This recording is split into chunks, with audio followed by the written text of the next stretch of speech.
वो कहते हैं ना, जैसे जैसे लोगों के पास सुविधा बढ़ती जाती है वैसे वैसे लोग उसकी लापरवाही करते जाते हैं। और जैसे लोगों के घर घर में पानी आ गया तो उन्होंने सारे गांव वालों की गलती है इसमें, इस टंकी पे ध्यान ही नहीं दिया और इसकी हालत देखिए कुछ इस तरह से हो गई है। वैसे और यहीं हमारे पांडव देवता के आ, वो भी होते हैं, क्या बोलते हैं, पांडव देवता के वो नहीं होते तलवार धनुष गदा गदा, वो सब यहीं रहते हैं, बाण बोलते हैं जिनको, वो यहीं रहते हैं सब। करने के बावजूद भी इसका एक हिस्सा वहीं छूट गया, फिर से टूट के आया है जो बहुत लंबे टाइम तक रहता है। जब हमारे यहाँ बर्फ़ गिरती है तब इसको काटते हैं। हेलो दोस्तों, कैसे आप सब लोग? आई होप आप सब बढ़िया होंगे, मैं भी बढ़िया हूँ। तो दोस्तों स्वागत आप सबका मेरे एक और नए ब्लॉग में और उत्तराखंड के इन हसीन वादियों से। तो दोस्तों आज की ब्लॉग की शुरुआत होती है मेरी सुबह की 10 बजे से। और मौसम की बात करें तो मौसम कुछ ऐसा है, बहुत ही प्यारी वाली धूप खिली है और पहाड़ों में क्या बोलते हैं, बहुत ही ज़्यादा धुंध भी छा रखी है, क्योंकि पहाड़ों में आग लग रखी है। आजकल बहुत जगह आग लग रखी है, जहाँ चीड़ का जंगल होगा वहाँ तो आग लगती हर साल है। जब तक बारिश नहीं होगी तब तक पहाड़ों में धुंधी छाई रहेगी।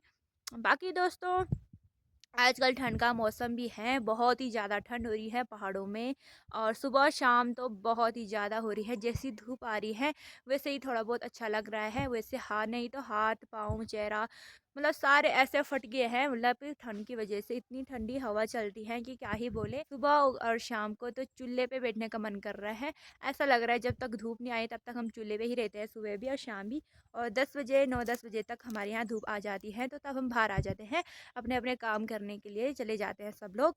बाकी दोस्तों आज की ब्लॉग की शुरुआत होती है मेरी अपने गांव से, यानी कि अपने छोटे से गांव से, क्योंकि आज मैं अपने गांव में आ रखी हूँ। गांव में भी नहीं बोल सकते क्योंकि गांव के ऊपर आ रखी हूँ। यहाँ हमारा खेत है जो कि पूरी तरह से टूट गया है, जो कि सावन का महीना होता है उस टाइम बहुत ही ज़्यादा बारिश होती है पहाड़ों में, मूसलाधार बारिश होती है जिसकी वजह से बहुत बड़े बड़े गाड़ गधेरे आते हैं।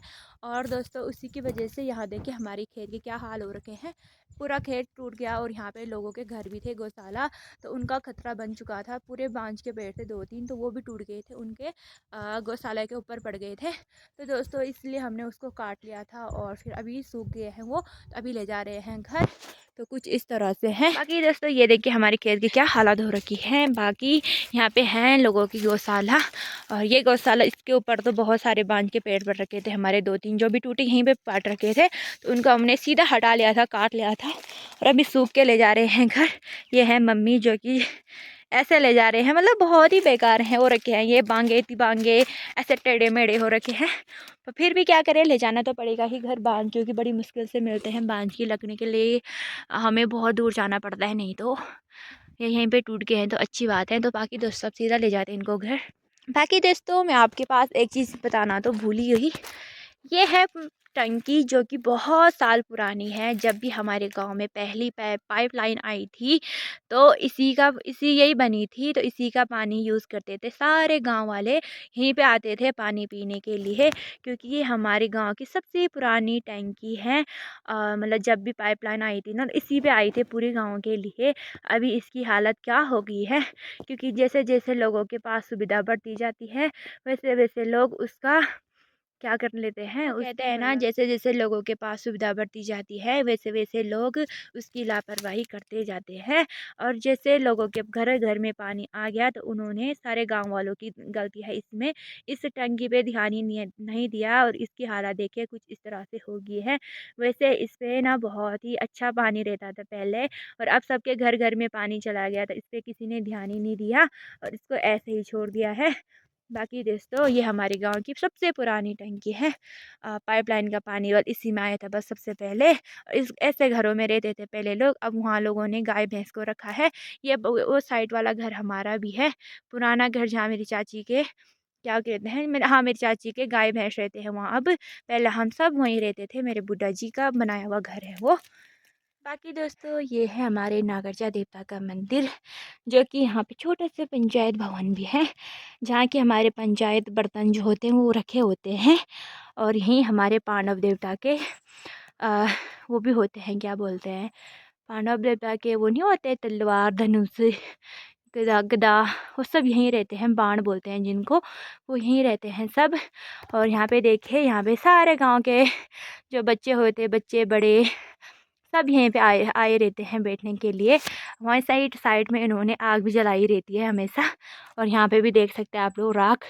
हर हालत देखिए यहाँ की क्या हो रखी है, क्योंकि नया पंचायत भवन बन गया है तो यहाँ पे किसी ने भी ध्यान दोस्तों यहाँ पे आप लोग देख सकते हैं, यहाँ पे हमारे थोड़ी का किला था। और जैसे किला ये नहीं है मतलब जिस पे बांधते हैं, तो वही था, पर उसने कल तोड़ दिया है। बाकी दोस्तों यहाँ पे आधा नीचे है ज़मीन के अंदर, और आधा उसने तोड़ के पता नहीं कहाँ डाल दिया। तो अभी हम इससे क्या बोलते हैं इसको, सापला, तो इसको निकालेंगे और फिर यहाँ पे दूसरा किला खोदेंगे, जिससे कि मतलब वो इधर उधर ना जाए। हाँ देखिए कितना मजबूत है ये, बिल्कुल नहीं आ रहा है। इतनी लाख कोशिश के बाद भी नहीं आ पा रहा है वो ऊपर।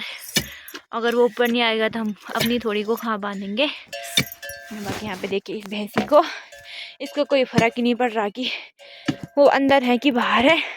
और यहाँ का प्यारा सा नज़ारा देखिए कितना प्यारा है।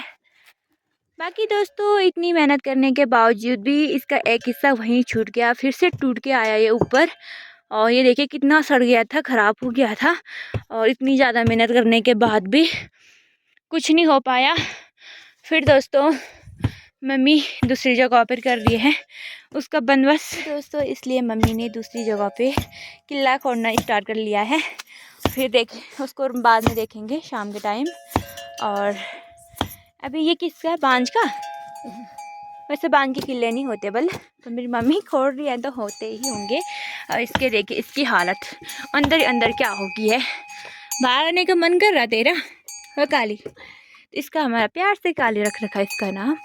और ये इतना मतलब वो है ना, डाउए और किले बहुत ही जल्दी तोड़ देती है।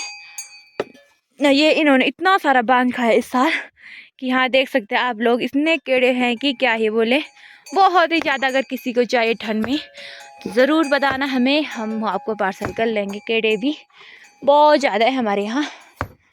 बाकी यहाँ पे देखिए दोस्तों, ये है भीमल का पेड़ और ये है खिलौक बोलते हैं इसको। ये तो झड़ गया है, इसकी सारी पत्तियां झड़ गई, अब किसी काम का नहीं है ये भीमल है जो बहुत लंबे टाइम तक रहता है। जब हमारे यहाँ बर्फ़ गिरती है तब इसको काटते हैं, क्योंकि तब घास नहीं होती है ना, सारी घास सूख जाती है। और बर्फ़ में वैसे इस खिलौक को भी रखा रहता है, पर ये खिलौक बहुत ही जल्दी सड़ जाते हैं। ये है हमारी रिंगाल, जिससे हम कंडा और सॉल्ट की बुनाई करते हैं। कंडा सॉल्ट बुनते हैं, आप लोगों ने देखा होगा पहाड़ों में कंडा सॉल्ट इसी रिंगाल से बुने जाते हैं। हमने भी लगाया था एक पेड़, यहाँ पेड़ नहीं बोल सकते इसको, एक पौधा लगाया था, पर उसका बहुत साल हो गए इसको। अब हो गया है ये कंडे सॉल्ट बनाने के लायक। इस बार भी जो बड़े बड़े थे ना वो, तो उसको पापा ने निकाल कर कंडी बना ली थी। और यहाँ पे देख सकते हैं आप लोग कितने सारे बांझ हैं हमारे घर के आसपास, बहुत ही ज़्यादा बांझ हैं। और ये कीड़े तो क्या ही बोले, सब के यहाँ मिलेंगे आपको, यहाँ हमारे गांव में, पहाड़ों में, हर जगह। क्योंकि गाय भैंसों को ज़्यादातर बांझ ही खिलाया जाता है, तो उसके सारे कीड़े होते हैं, जिससे हमें लकड़ियाँ नहीं काटनी पड़ती है। इसी से हमारा काम चल जाता है। एक काम से दो निशाने, मतलब एक तीर से दो निशाने हो जाते हैं। बांझ भी हो जाता है गाय भैंसों के लिए, और हमारे लिए जलाने के लिए लकड़ियाँ भी हो जाती हैं।